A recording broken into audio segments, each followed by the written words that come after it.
Une vidéo de TPZ. Avant, attends, tranquillement, avant, tranquille, prends du temps. Le vrai problème avec la pop urbaine, hein, une vidéo de TPZ. Donc, les gars, on écoute ça.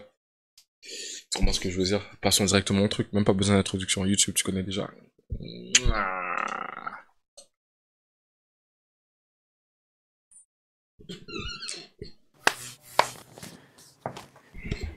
Wesh, la TPZ. Bien le bon sur la TPZ, on me demande souvent quelle est ma vidéo qui causera le micmac le plus folklorique dans la sphère publique, celle qui va peut-être démonter l'omerta d'un épiphénomène qu'on ne veut que faire semblant de corriger dans l'industrie. Je crois que t'as oublié ça, mec. Merci Hugo le monteur. Ça a l'air cette fois-ci, hein. On est bien là. Elle est pas trop mal, je pense. Tu sais quoi, la regarde. Aujourd'hui, je vous souhaite la bienvenue sur une vidéo bien dérangeante, bien saucée, sur ce qui a été au cœur du débat ces dernières années et persiste de manière plus officieuse, subtile. Gaylord 1996. Ok. Ton nom, il est très intéressant quand même. Et indirect, hein. L'appellation musique urbaine, est-ce que ça représenterait vraiment? Alors attendez, ça c'est ce que disait mon script de décembre, mais là en janvier, avec l'annonce de l'album de la Reine de la Pop, les bangers qu'on a pu lire, ça va bien pouvoir illustrer les propos d'aujourd'hui. On cache pas les rédacteurs de l'ombre, nous, la problématique a été entièrement développée par Alan, docteur en sociologie qui est bien plus crédible et légitime que moi à analyser le questionnement et qui n'a pas eu peur de poser les mots. De la fame pour lui s'il vous plaît. Ça y est, c'est le début du pluralisme intellectuel et culturel sans perdre nos valeurs, principes et surtout la ligne éditoriale de la chaîne. Hugo, là tu mets des confettis partout, j'ai plus le budget pour des vrais. Préparez vos pavés, mais avant ça, évidemment, laissez place à chaque chapitre qui questionnera le terme urbain utilisé par les classes dites dominantes, termes sociaux défendus par Pierre Bourdieu. On fera ensuite le tour par le rôle que peuvent avoir les plateformes de streaming via leurs playlists ou encore les machin awards par les récompenses décernées dans les catégories. Et à la fin, on se capte pour l'analyse de deux grosses carrières d'artistes français qui vont illustrer parfaitement bien les propos de A à Z. J'ai nommé la grande Aya Nakamura et la machine Jul. Suspense. Bon, eh bien je crois qu'il Jul, c'est de la pop urbaine. Jul, ça... En fait...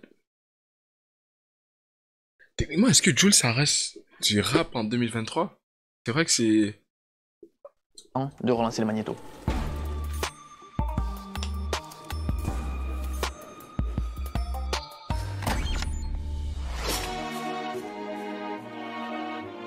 Finalement utilisé partout et à toutes les sauces dans la musique, bien que ce terme ait eu le mérite d'exister et de connaître une période pertinente, son utilisation abondante, dénuée de sens et surtout exclusive, lui aura fait prendre une connotation très négative dans l'industrie. Faire de l'urbain, c'est vite généralisé à faire des trucs de noirs aux USA et des trucs de quartier en France, devenant donc un sérieux biais racial et créant alors une sorte de catégorie fourre-tout discriminante qui invisibilise ce que les artistes peuvent défendre à travers leurs différents arts. Certains musiciens, chanteurs, producteurs et autres militent et se mobilisent depuis des années pour que ce terme arrête d'être étiqueté n'importe comment et sur toute personne issue de la diversité qui ne répondrait juste pas au code d'une majorité dominante blanche de l'industrie. Au-delà d'être un terme discriminant dans la plupart des utilisations, ce sont de grandes histoires et cultures qui se retrouvent occultées par l'étiquette urbaine. En juin 2020, le label américain Republic Records, sous UMG, avait annoncé dans un communiqué complètement évacuer le terme urbain de chez eux, conscient qu'il desservirait plus qu'autre chose les créateurs. Quant au Grammy, le président disait dans la foulée reconnaître que les concernés n'aiment pas ce mot et qu'il commence à englober bien trop de styles. Ce qui était jusqu'ici le meilleur album urbain contemporain est donc devenu meilleur album de R&B progressif. Voilà quelque chose de bien drôle d'ailleurs. Après le rap, l'urbain se serait donc mélangé au R&B. Ne serait-ce pas un simple déplacement de problème, voire un move encore pire? Le R&B a toujours été un style à part entière qui marchait fort dans les années 2000 avant de se faire doubler par la pop. Pourquoi ce que la génération créée depuis des années et qui cartonne n'a pas son propre nom? Pourquoi toujours recycler pour dénaturer? Le rock, c'est resté le rock. On y vient. Ouais. Avant de continuer, merci au partenaire Chaîne Nation qui a accepté de soutenir. Ouh là là, les Chaîne Nation, machin chouette là. En plus, ça se voit que c'est du fake. N'allez pas acheter chez Chain Action. Notez que certains genres musicaux ne sont pas touchés par le titre urbain, ne l'ont jamais été. Bien que pourtant créés par des artistes noirs, mais nuances dont ils ne sont plus forcément considérés comme représentants fondamentaux. C'est du plaqué or. Là, le but de ce chapitre, c'est de vous montrer que pour le système urbain égale musique noire, mais musique noire n'est pas forcément égale à urbain. C'est notamment le cas de certains genres très codifiés par l'emploi d'instruments, d'un rythme précis ou même appartenant à l'histoire, qui finalement, car vite appropriés et assimilés par les dits dominants échappent au terme créé en 1725, urbain. Le concept de classe dominante dominée, analysé par Pierre Bourdieu, l'un des plus grands sociologues du siècle, est très intéressant à étudier, foncé de la part de Alan et moi-même. Mais pour la faire courte, car je vais quand même pas mal employer ce terme, il repose sur des différences sociales, culturelles et économiques. Les dominants, aka l'élite qui dirige, reproduiront toujours les mêmes schémas, ne voulant pas voir les dominants. Les gars, je sais pas si c'est moi qui est con, la vérité. TPZ, normalement, j'arrive toujours à suivre ce qu'il dit. Mais là, présentement, j'ai l'impression que tous les mots qu'il me balance ne font aucun sens. Pop, hip-hop, là, je suis là, j'essaie de calculer c'est quoi qui... Hein? Musique noire? Hein? Je sais pas, est-ce que c'est juste moi? Que quelqu'un m'aide. Là, on parle de pop. Il a parlé du mot urbain, mais il y a personne qui utilise le mot urbain maintenant. Et urbain, ça voulait définir noir. Bois de l'eau. Je pense que c'est ça, je suis déshydraté, je te jure. Prendre leur place en usant de diverses stratégies. Voilà, les dominants pensent être supérieurs, porteurs de qualité, charisme et talent particulier. Cela en politique, dans les arts et simplement en société. Et toujours dans ce concept qui est bien réel, et les dominés, quant à eux, doivent multiplier d'efforts pour casser les barrières conservant les rapports de force existants. Donc, car assimiler... Mais en parlant de les médias FR, pourquoi maintenant on parle que les médias sont trash à cause que, genre, tu vois, il y a une annonce de... C'était qui? C'est Zola. Genre, Culture a fait une annonce, Rappelum a fait une annonce, puis maintenant, ça crache dessus. Les médias, ça aide en même temps. Le rap en mieux. Est-ce que c'est le vrai de rap en mieux ou c'est le rap en mieux fanatique, genre? Mais c'est ça, les gars. Les médias, faut pas tout le temps cracher dessus, ça aide. Surtout pour faire la propagande.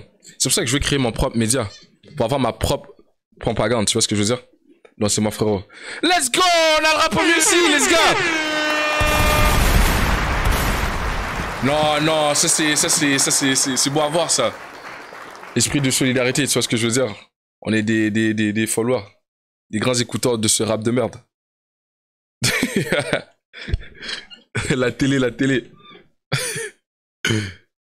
De l'histoire par la classe dominante, bien que beaucoup de genres musicaux ont été créés par des noirs, ils ont tellement été représentés, écoutés, imprégnés par des personnes blanches qui n'ont jamais ce rattachement au terme urbain. Et ouais, logique, ça. Bah oui, bienvenue dans la Tiche Family, bien sûr. C'est pas rigolo là. C'est le cas par exemple du rock'n'roll. La catégorie, elle est devenue intouchable. Et c'est passé pareil pour la techno. Pourtant créée par le trio de DJ noirs, Juan Atkins, Kevin Sanderson et Derrick May, à Détroit, intouchable. Du fait qu'il y ait eu un grand nombre de DJ blancs connus à l'international, rendant la techno très identifiable par les dominants, zéro identification, je vous ai cassé les oreilles là, zéro association à l'urbain. Finalement, lorsqu'on s'intéresse à l'histoire de la musique, est qualifiée de musique urbaine que la musique noire dont les classes dominantes et artistes blancs n'ont pas réussi à s'emparer. Disons les choses. Le rap, lui, reste encore férocement défendu, incarné et identifié par les artistes noirs. Et puisque ces genres, comme le rap ou le R&B, en sont ainsi, se faire des alliés puissants est très dur. En étant souvent confondu et méprisé dans les médias généralistes, le rap, le R&B et encore même la culture hip-hop de manière générale, le ratio sur le papier là d'artistes blancs qui s'en sont initiés étant très faible, ils se sont eux-mêmes fait discréditer et traités de je ne sais quel nom, parce qu'il n'y a tout simplement pas eu de vraie appropriation blanche. Certains sont même allés jusqu'à qualifier le hip-hop de sous-culture, alors qu'ils s'y trompent totalement. Voilà, du coup on a mis tout le monde dans le même panier. En parlant de reprises mal faites et tout ça, les gars, est-ce que vous avez... Il y a un truc que... Est-ce que vous connaissez le rappeur Logic? Logic, c'est un gars, il est métis, mais il ressemble plus à un blanc qu'autre chose.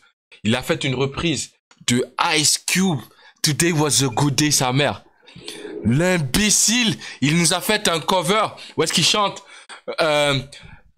C'est quoi les paroles? J'ai pas toutes les paroles, mais il est en train de chanter sur un son qui est censé être rappé. Ça, c'est de l'appropriation culturelle. Il y a un contexte derrière le rap que Ice Cube te faisait. C'est pour ça que je déteste certains rappeurs blancs. Attends, pardon. Quand je dis je déteste, c'est à prendre loosely. C'est que, tu vois, quand je prends l'exemple de Big Flo et Oli. Big Flo et Oli, je les vois comme des Logic. Pourquoi on m'appelle? Allô? Ouais. Attends, laisse-moi te rappeler, bro. Vas-y.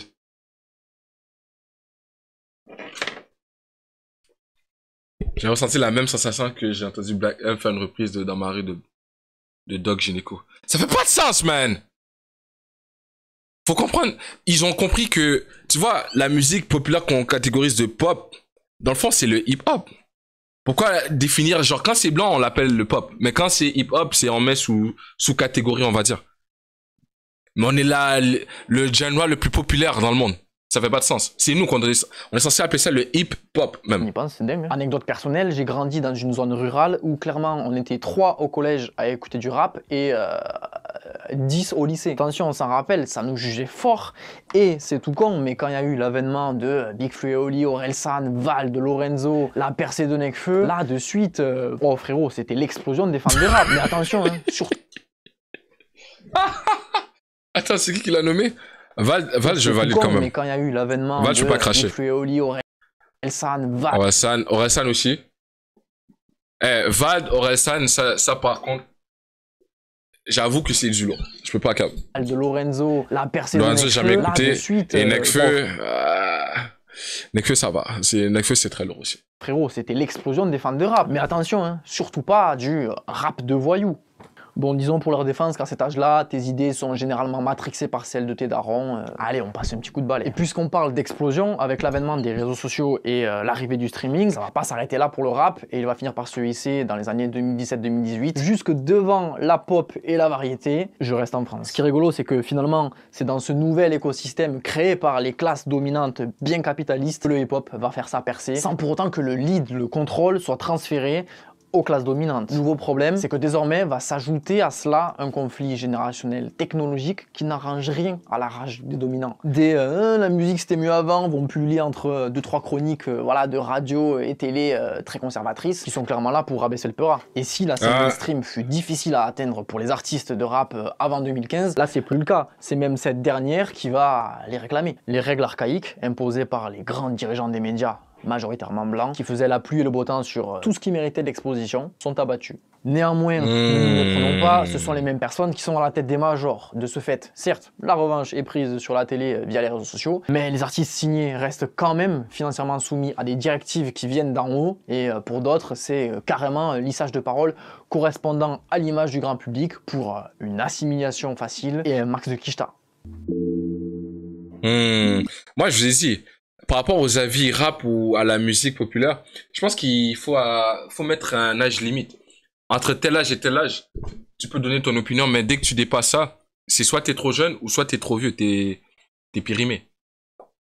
Moi, je pense que c'est entre 15 et 35-40 ans que tu peux donner ton opinion sur le rap. À part ça, décale à côté, t'es pas dans la conversation. Il y a un décalage.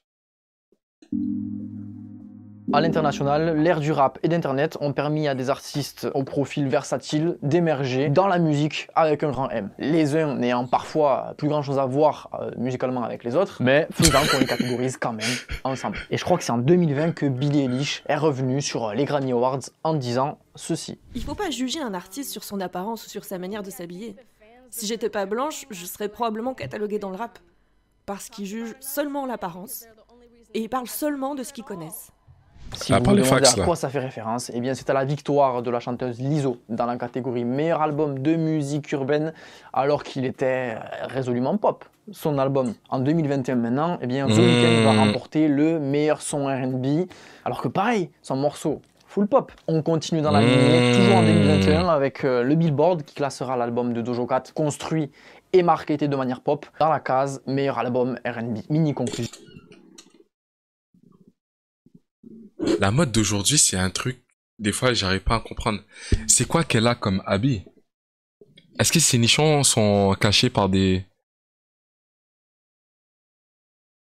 construit et marketé de manière pop dans la case meilleur album R&B. Mini conclusion, on remarque donc qu'outre-Atlantique, t'as beau être un monstre du mainstream, si t'es noir, on continuera sans cesse à t'associer à la mauvaise catégorie, sans du coup récompenser les artistes qui produisent réellement ce genre mais bon, dans cette catégorie. Et avec Alan, on s'est également fait une réflexion, si tout ce micmac, c'était juste pour ne pas montrer qu'un artiste noir égale, voire dépasse dans les classements, un artiste blanc. Faut bien qu'on tente que ceci explique cela. Et puis si des gros sons pop remplacent sans cesse du R&B, où sont les vrais morceaux R&B moins populaires dans les classements? Et voilà qu'on retombe sur l'invisibilisation et qu'on appelle un chat un chien. Mais attendez, parce que voilà, on est là, ouais, les États-Unis, mais pendant ce temps en France, panique à bord. Ils ont carrément préféré créer la catégorie pop urbaine. Même les Ricains n'avaient pas osé. Alors voilà, si le terme urbain commençait déjà à faire grincer des dents, là, c'est le summum du snobisme français, manque de culture et appauvrissement culturel volontaire. Ça va beaucoup se passer à travers les plateformes et leurs playlists, sauf que décomposons d'abord ce terme. L'appellation chanson pop apparaît pour la première fois en Angleterre en 1926 pour indiquer qu'un morceau de musique avait un certain aspect attirant. Il est par la suite transformé en musique pop vers 1955 pour décrire le rock'n'roll et les nouveaux styles musicaux des jeunes qui en découlent. Environ une décennie plus tard, pop, parfois pop rock, désignera un sous-genre apparu dans ces eaux-là. Ce fameux se concentre sur une idée d'accessibilité, aux textes qui parlent d'amour, mélodies accrocheuses, morceaux de courte durée ou encore un rythme dansant, et en termes de technique, on est évidemment sur de l'acoustique. Avec le temps, le terme va être interprété de diverses manières, notamment comme un processus d'américanisation et d'impérialisme culturel américain. On va même pouvoir faire de la pop via de la musique électrique. Le débat est donc à se demander si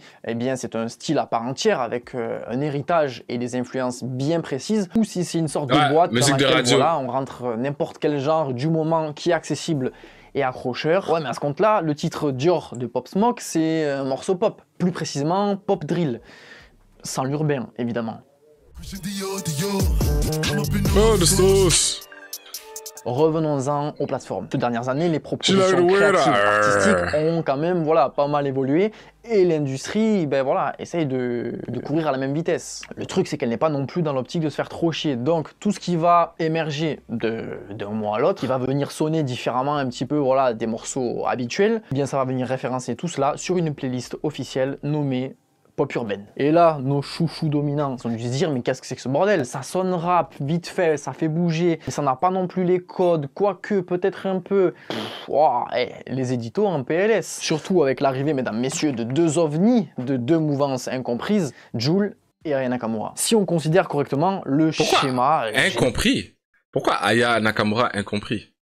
Jul, lui, vu la cadence qu'il prend, puis même les sonorités, je peux comprendre que c'est un truc qu'on n'est pas habitué.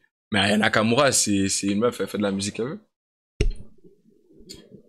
Générationnel de la pop qui semble se dessiner. Pourquoi ne sont-ils pas juste qualifiés ainsi et mêlés aux autres morceaux qui, eux, pop, peut-être que ça l'est plus vraiment, quoi. Alors ok, je veux bien des Amel Ben, Slimane, Angèle et compagnie, là, elles parlent plus au grand public, mais ça fait des années, bien longtemps, qu'ils n'ont plus le monopole de la musique populaire. Il suffit que tu leur enlèves là le forcing combiné radio, télé, presse papier, un petit peu. Bon, en gros, les vieilles institutions, et ils sont finito. Bon, après, j'ai pas envie de me faire non plus l'avocat du diable, mais peut-être qu'il y aurait un rôle du politiquement correct pour ne pas vexer une partie du peuple français. Voilà, c'est la question que je me pose.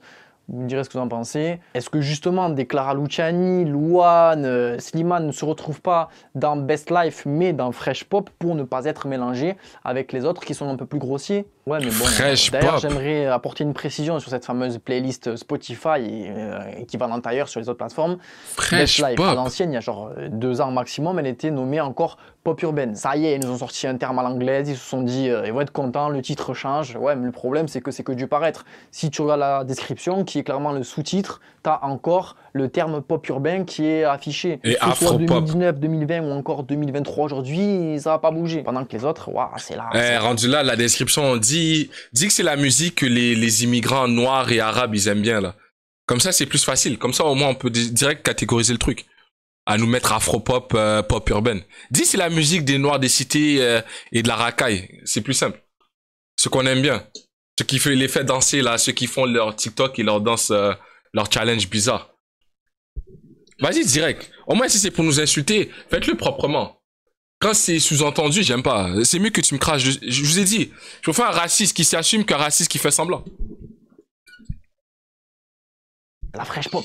Le concept de pop urbaine est totalement caduc, en conflit total avec son héritage. Urbain serait juste un qualificatif pour des musiques non lisses, venant majoritairement des quartiers ou créées par des personnes d'origine étrangère, qui ne sont pas pliées au mode d'expression des classes dite dominante. Le souci avec ça, c'est qu'on rentre purement dans du jugement de valeur, où si tu ne corresponds pas à un idéal, t'es généralisé, simplifié, mis dans une case à part, alors que peut-être tu portes 4 à 5 genres musicaux dans ton même morceau. Et c'est le même fonctionnement pour le second mot-clé afropop de la fameuse playlist Best Life. Ça camoufle quoi exactement musicalement afropop? L'Afrique, c'est un continent, on n'est pas là à faire de l'europop en France, on est quand même un peu plus dans le tunnel resserré. En gros, ça veut dire quoi? T'es d'origine africaine et ça sonne pop, du coup tu te retrouves là, mais alors comment ça se fait que des Gims et Soprano se retrouvent sur Fresh Pop la première semaine de décembre 2022? Là, je suis sûr que si demain ils sortent un single, ça sera la même. Pourquoi serait-il plus pop francophone que Hamza, Tiakola ou Benab qui sont sur Best Life? On sait pourquoi ils ne sont pas dans les mêmes cas. Ils se sont mis à genoux, ils se sont mis à... Tandis que les autres, non. Le cas Aya Nakamura, disqualification aux allures coloniales. Aya Nakamura a débarqué dans un créneau méconnu en France, réalisant rapidement des chiffres vertigineux et devenant rapidement l'artiste française la plus touchée pas tout. Or, l'industrie n'était pas prête à une telle ascension et ne savait pas spécialement avec quels autres artistes l'associer en playlist. Et avec une telle popularité, c'est quand même très important qu'elle y soit, car certes, les artistes y gagnent à être sur des grosses playlists, mais c'est quand même un petit peu eux qui créent la matière et qui établissent leur intérêt. Dès le départ, elle va constamment être attribuée aux playlists nommées pop urbaines, mêlées aux rappeurs et en proposer des titres très commerciaux slash pop. Ce qu'elle propose n'a rien à voir avec eux. Elle défend une musique afrobeat, parfois R&B contemporain, mais également d'autres sonorités qui viennent des îles et d'Amérique latine. Le problème devient donc musical et culturel. Rappelez-vous, en 2022, elle sortait le feat qui a fait pas mal de bruit, Degen avec Damso. L'instrumental sur laquelle il pose, c'est la base de la compa et du zouk. Pourtant, connaisseur de ce rap de merde! J'ai pas envie de dire rap de merde vu que c'est de la musique, mais ouais, il est informé. Tu vois, ça c'est ce genre de blanc que j'aime. Tu vois, les vrais blancs qui font les vraies choses, les vrais blancs connaisseurs de cette merde. Hein? Les vrais blancs concentrés, gars. Hop, pop urbaine, pareil pour Yota de Niska et Joli Bébé de NASA. C'est reparti pour un tour, les vrais genres musicaux sont encore une fois invisibilisés et personne ne sait qu'ils ont passé des mois dans un club sur des sons qui puisent leurs racines en Haïti, dans les Caraïbes. Redis le nom de mon pays. Des mois dans un club sur des sons qui puisent leurs racines en Haïti, dans les Caraïbes et Antilles françaises, en Guadeloupe. De manière plus précise, c'est cette rythmique de la compa qui a vu le jour en Haïti qui a été par la suite reprise et réappropriée dans une formule un peu différente en Guadeloupe, donnant le nom de zouk. Mais au vu des scores, pourquoi ne pas? Let's go, bro! Haïti, chez oui! Pull up! Attends, il est où mon pull-up? Ah, j'ai delete mon pull-up? Poser, valoriser ces genres via les bons termes, en sachant qu'il y a un vrai J'allais lui faire répéter 10 fois autour, s'il faut. construire un vrai public en métropole et inviterait de nombreux artistes à s'y joindre. Hop, puis dans la même playlist, quelqu'un qui est fan de ça, voilà, il stream, il crée une vraie culture derrière, après à connaître plein. Sauf si c'est pas l'objectif. Ça date pas d'aujourd'hui, depuis toujours, il y a un réel mépris français envers ces musiques, sans en oublier les préjugés. Pour beaucoup de métropolitains, le zouk se réduit à cocotier, chemise à fleurs, collet serré sur du Francky Vincent. Or, c'est d'abord une musique très technique, porteuse d'une identité forte, qui est d'ailleurs toujours assumée par son créateur plus de 30 ans après. J'ai nommé Jacob Desvarieux, leader du groupe Kassav. Pour le journaliste Bertrand Dical, cette déconsidération du zouk aurait deux explications. D'abord, il y a toujours eu une condescendance. Regarde le combat que Martin Luther King a mené pour nous. Regarde, un blanc qui te parle de la culture noire, c'est pas beau à voir ça, putain de sa mère. C'est incroyable. Nos ancêtres vivraient pour ce genre de moment. Pour l'outre-mer. Et cela, c'est bien illustré en 14-18, où ça a envoyé les Antillais en première ligne, pensant qu'ils allaient bouffer les Allemands, au sens propre. La seconde raison étant que cette explosion du zouk, et surtout Kassav à l'étranger, fait que eux-mêmes se sont un petit peu détournés de la métropole au fil du temps, ignorant les habitants qui étaient déjà, voilà, de toute manière, dans l'ignorance et le mépris envers eux. Pour conclure, on se rend compte que, bien que le zouk soit un genre musical français qui a su s'exporter de ouf et remplir des salles entières à travers le monde, eh bien, n'a jamais eu de vrai soutien médiatique de la part de la métropole. Et le schéma d'hier est le même que celui d'aujourd'hui. Les plateformes ont le pouvoir de créer autant de playlists qu'elles le veulent, ça leur coûte pas un bras en plus, et pourtant ça continue d'insulter certaines créations de pop urbaine et de les mélanger avec d'autres créations qui mériteraient d'être elles aussi mieux considérées. De quoi finalement raviver des tensions et ressentiments de colonialisme appauvrissant et insultant des cultures. Ok, petite mise à jour parce qu'entre temps, Madame a annoncé la sortie d'un nouvel album pour janvier, voilà. À l'heure où je tourne, il vient de sortir, donc j'ai pas vraiment de retour, mais à présent, ce qu'on aura pu voir, c'est que c'est si drôle les remarques de la presse sur le fameux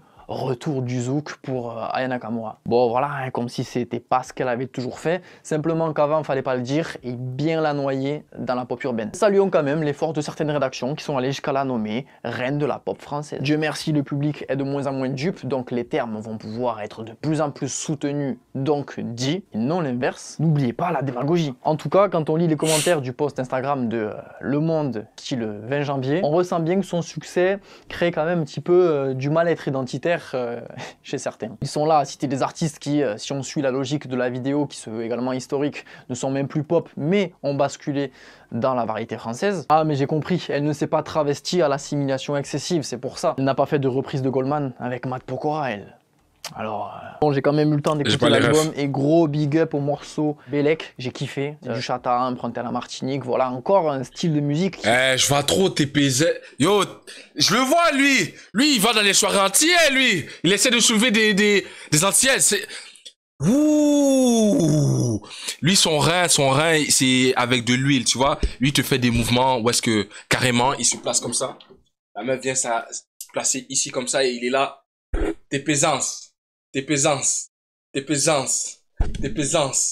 Hein? La pésancé. Hein?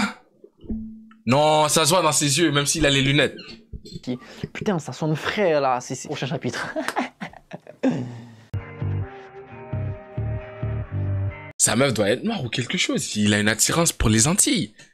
Avec son débit productif de malade, Jul va très rapidement réunir un important club de supporters, voilà, chaud patate. Il devient omniprésent, fait hocher de plus en plus de têtes. Le signe du J rentrera d'ailleurs en 2016 à l'UNESCO et... Wait, what? Ça, c'est à l'UNESCO? Ça, c'est les patrimoines, ça, non? Je savais même pas ça. Oh, wow! En plus de tête, le signe du J rentrera d'ailleurs en 2016 à l'UNESCO et... Oh, sa grand-mère. C'est l'effet Jul, ça. Et après plus de 7 ans de propagande, même des darons de 50 ans se surprendraient à danser sur bande organisée. Depuis, du coup, la moitié des années 2010, il est passé lentement de moquer à aduler avec ses sonorités à plus dance que rap, qui ont finalement complètement inondé le rap marseillais. Pas que, c'est beau. Simple, en 2023 encore, on a le droit à un recyclage constant de l'instru dance. Wesh alors. Mêlant accueil extrêmement violent et fidélisation d'une fanbase solide, l'album My World, porté par le titre Wesh alors, va vivre un succès commercial inattendu. Et n'en déplaise aux fans hardis de Jul qui peut-être voilà, se voileraient la face, même si le J est initialement un rappeur, la DA prise avec l'album My World est dance floor. D'ailleurs, si on lit la description de My World sur iTunes, voilà ce qui est marqué. My World poursuit l'exploration de Jul sur les chemins du rap teinté de dance. Son phrasé saccadé se faufile entre les instrus souvent clinquantes d'une production très axée vers le dance floor, ludique et enjoué. L'univers de Jul s'inscrit dans la droite lignée d'un hip-hop hédoniste et léger, idéal pour faire la fête. C'est donc clairement assumé. La nouvelle sonorité créée par Jul n'est rien d'autre qu'un mélange de dance et de hip-hop, plus même premier que le second. Pourquoi ne pas alors tout simplement créer une catégorie, je sais pas, c'est qu'une idée, hein, mais dance hop. Après voilà, peut-être la question c'est l'industrie, si jamais elle a eu ça comme idée, dance hop, les rappeurs c'est, on est dans la street, tu leur dis qu'ils font du dance floor, peut-être qu'ils auraient eu peur de se faire démarrer, voilà. Qui dit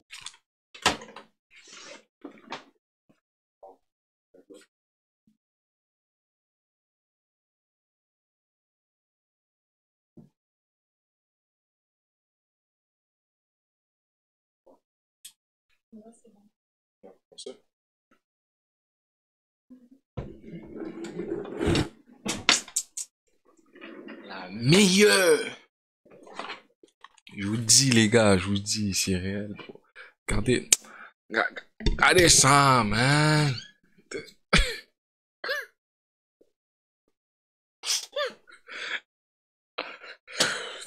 Avec le petit verre noir à côté, putain.